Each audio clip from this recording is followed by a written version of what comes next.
आप सभी को मेरा सादर नमस्ते।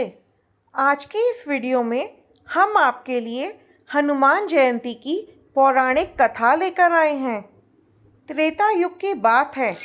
अयोध्या के नरेश राजा दशरथ अपनी तीनों रानियों के साथ सुखपूर्वक राज्य किया करते थे, परंतु उन्हें जीवन में एक बहुत बड़ा दुख था कि उनके कोई संतान नहीं थी।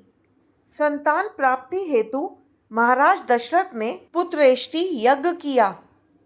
यज्ञ की पूर्ण आहुति होते ही यज्ञ कुंड से अग्निदेव अपने हाथ में एक खीर का कटोरा लेकर प्रकट हुए और वो खीर का कटोरा वो राजा दशरथ को देते हुए बोले, राजन, ये खीर अपनी पत्नियों में बराबर बराबर बांट दीजिए।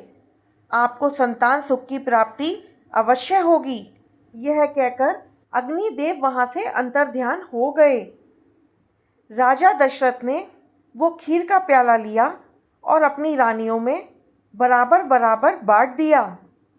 माता कौशल्या और माता सुमित्रा ने तो वो खीर ग्रहण कर ली, किंतु जैसे ही रानी कैकेयी उस खीर को ग्रहण करने लगी, तभी वहाँ पर एक चील उड़ती उड़ती आई और उस खीर का कुछ अंश अपने मुंह में झपटकर वहाँ से उड़ गई और उड़ते उड़ते वो चील उस स्थान पर पहुँची जहाँ पर माता अंजनी और वानर राज केसरी पुत्र प्राप्ति के लिए महादेव की तपस्या कर रहे थे।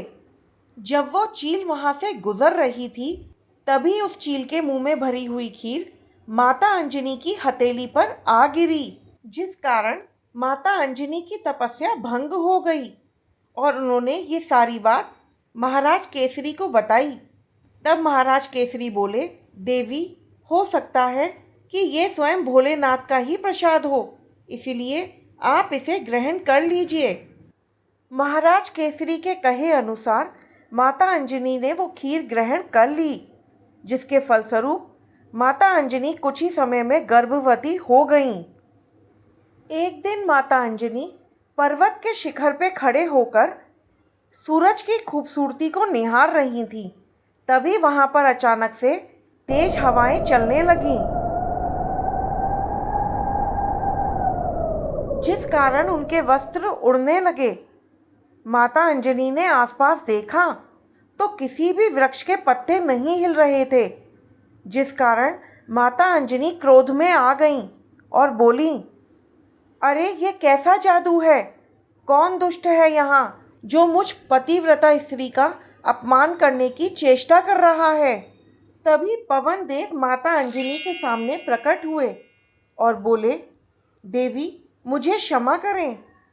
आप पूर्व जन्म में इंद्रदेव की सभा में अप्सरा थीं। आपका नाम पुंजिक स्थला था।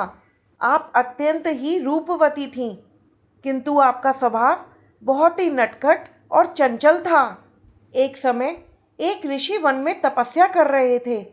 आपने भूलपूर्वक अपने नटखट स्वभाव की वजह से आपने उनके ऊपर एक फल फेंक दिया, जिस कारण उन ऋषि की तपस्या भंग हो गई, जिस कारण वो क्रोधित हो गए और उन्होंने क्रोध में आकर आपको श्राप दिया कि अगले जन्म में आप एक वानर बन जाएंगी।